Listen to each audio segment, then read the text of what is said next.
DPWH-6 ginsukot sa mga kongresista sa resulta sa geotechnical investigation sa ungka kag Aganan flyover sa ginhiwat nga committee hearing. Representative Raul Manuel nga nagduso sang legislative inquiry, dismayado nga wala sang may nahatag nga konkreto nga sabat ang DPWH Regional Office sa issue. Hindi ang gitutukan ni Zen Kilantang. Matapos ang madugay nga paghulat sa mga Ilonggo nga mahatagan sang igtalupangod ang panawagan nga maimbestigahan ang depektibo nga ungka flyover, pati na ang nauntat nga konstruksyon sa Aganan flyover. Kahapon natigayon ang 11 nga committee hearings sang Committee on Public Works and Highways sa House of Representatives. Dirigin sukot sa mga kongresista ang resulta sang geotechnical investigation nga ginpatigayon sang third-party consultant. Apang wala sa may mapresenta si DPWH-6 Assistant Regional Director, Engineer Al Fruto bangod direkta kuno ini nga ginsumite sa central office. But we have not really seen the whole final report, Mr. Chair, including also, of course, the results also of the soil investigation that was conducted. In the next meeting, we will require the Abinales Associates and Consultants.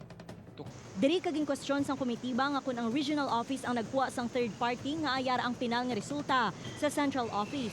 Ginpahayag ni Representative Raul Manuel nga nadismaya ini nga wala sa gihapon naklaruhan ng issue. Attendees, mga resource persons nga nagkalado is hindi enough para nga tani masabat ang essential questions regarding the ungka flyover.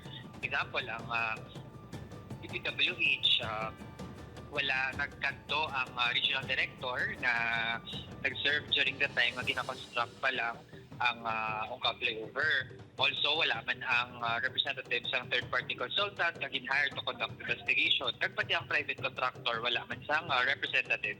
Bangod sini, ipatawag sang komitiba sa masunod nga hearing ang third-party consultant nga Abinales Associates Engineers and Consultant, mga tiglawas sang DPWH Central Office, subong man ang kontraktor sang proyekto nga mo ang International Builders Corporation. Gani kun si Iloilo City Councilor Plaridel Nava ang pamangkoton, drama lang ang natabo nga committee hearing. Well, for me, it was nothing but a plain and simple muro-muro and sarsuela. Just to appease the people. Na kunwabi, they are also there to protect the interests of the public. But we know for a fact that it was just for a show. Dugang pasang konsehal, apisar nga may salabton man ang DPWH, kasubo nga nangin panagang lang ang ahensya, partikular si ARD Fruto. Both the contractor and the DPWH should be held liable. Ginpahayag man sini nga dapat mag-inhibit sa investigasyon si Uswag Ilonggo Party List Representative Jojo Ang, bangod may connection ini sa kontraktor sang proyekto. Ginatinguan pa sang GMA Regional TV nga makuha ang sabat ni Ang sa issue. Hindi man satisfied si Pavia SB member Pete Rimanez sa mga nangin pahayag sang DPWH. You know, I know Engineer Ang, kay Capierman Succession. He's this type of person na very eloquent. But kahapon nakibot kita nung at ito may mga inconsistencies si Engineer Ang sa ginapamangkot siya. Kamusta ang status, nangambay siya nga, wala nag-ausmod. Pero so, di nangambay siya nga, gamay na lang. So, ano di ba lang? Nag-ausmod or gamay na lang? Gintinguan sa news team nga malabot ang bahin ni Engineer Fruto sa natabo ang committee hearing, apang wala ini nagasabat.